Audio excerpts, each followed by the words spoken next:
ಚಾಲಕರಿಗೆ ಕನ್ನಡ ಕಡ್ಡಾಯವಾಗುತ್ತದೆಯಾ ಎಂಬ ಪ್ರಶ್ನೆ ಇದೀಗ ಮತ್ತೆ ಚರ್ಚೆಗೆ ಬಂದಿದೆ. ಕನ್ನಡ ಅಭಿವೃದ್ಧಿ ಪ್ರಾಧಿಕಾರವು ಅನ್ಯ ಭಾಷೆಯ ಚಾಲಕರಿಗೆ ಕನ್ನಡ ಭಾಷೆ ಕಡ್ಡಾಯಗೊಳಿಸುವಂತೆ ಒತ್ತಾಯಿಸಿದ್ದು, ಈ ಕುರಿತು ಮಹತ್ವದ ಬೆಳವಣಿಗೆಗಳು ನಡೆಯುತ್ತಿವೆ. ಕನ್ನಡ ಅಭಿವೃದ್ಧಿ ಪ್ರಾಧಿಕಾರದ ಅಧ್ಯಕ್ಷರಾದ ಪುರುಷೋತ್ತಮ ಬಿಳಿಮಲೆ ಅವರು ಸಾರಿಗೆ ಇಲಾಖೆಯ ಆಯುಕ್ತರಿಗೆ ಪತ್ರ ಬರೆದು ಸಾರ್ವಜನಿಕ ಸೇವಾ ವಲಯದಲ್ಲಿ ಕಾರ್ಯನಿರ್ವಹಿಸುವ ಚಾಲಕರಿಗೆ ಸ್ಥಳೀಯ ಭಾಷೆಯ ಕನಿಷ್ಠ ಜ್ಞಾನ ಕಡ್ಡಾಯವಾಗಬೇಕು ಎಂದು ತಿಳಿಸಿದ್ದಾರೆ. ಅಗತ್ಯವಿದ್ದರೆ ಅನ್ಯ ಭಾಷಿಗ ಚಾಲಕರಿಗೂ ಕೂಡ ಕನ್ನಡ ಕಲಿಸಲು ಪ್ರಾಧಿಕಾರವೇ ಸಹಕಾರ ನೀಡಲು ಕೂಡ ಸಿದ್ಧವಿದೆ ಎಂಬುದನ್ನು ಅವರು ಸ್ಪಷ್ಟಪಡಿಸಿದ್ದಾರೆ. ಈ ಬೆಳವಣಿಗೆಗೆ ಮತ್ತೊಂದು ಹಿನ್ನೆಲೆ ಎಂದರೆ ಮಹಾರಾಷ್ಟ್ರದಲ್ಲಿ ಕೈಗೊಳ್ಳಲಾದ ಕ್ರಮ.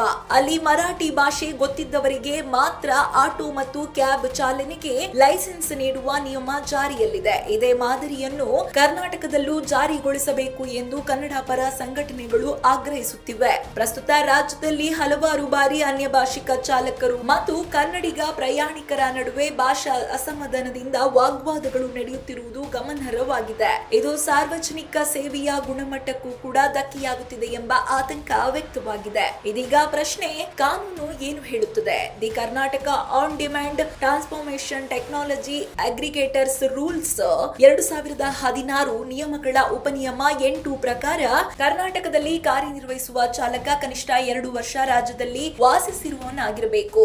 ಜೊತೆಗೆ ಕನ್ನಡವನ್ನ ಸ್ಪಷ್ಟವಾಗಿ ಮಾತನಾಡಲು ತಿಳಿದಿರಬೇಕು ಮತ್ತು ಸ್ಥಳೀಯರೊಂದಿಗೆ ಸಂಯಮದಿಂದ ವರ್ತಿಸಬೇಕು ಎಂಬುದು ಸ್ಪಷ್ಟವಾಗಿ ಉಲ್ಲೇಖಿಸಲಾಗಿದೆ. ಆದರೆ ಈ ನಿಯಮಗಳು ಅಸ್ತಿತ್ವದಲ್ಲಿದ್ದರೂ ಕೂಡ ಅವುಗಳನ್ನು ಕಟ್ಟುನಿಟ್ಟಾಗಿ ಜಾರಿಗೆ ತರಲಿಲ್ಲ ಎಂಬ ಆರೋಪ ಕೇಳಿಬರುತ್ತಿದೆ. ಹೀಗಾಗಿ ಈಗ ಈ ನಿಯಮಗಳನ್ನು ಕಡ್ಡಾಯವಾಗಿ ಅನುಷ್ಠಾನಗೊಳಿಸುವಂತೆ ಒತ್ತಾಯ ಹೆಚ್ಚಾಗಿದೆ. ಒಟ್ನಲ್ಲಿ ಸಾರ್ವಜನಿಕ ಸೇವೆಯಲ್ಲಿ ಭಾಷಾ ಜ್ಞಾನ ಕಡ್ಡಾಯವಾಗಬೇಕೆ ಎಂಬ ಪ್ರಶ್ನೆಗೆ ಈಗ ಸರ್ಕಾರದ ಅಂತಿಮ ತೀರ್ಮಾನ ಏನಾಗಲಿದೆ ಎಂಬುದರ ಮೇಲೆ ಎಲ್ಲರ ಗಮನ ನೆಟ್ಟಿದೆ.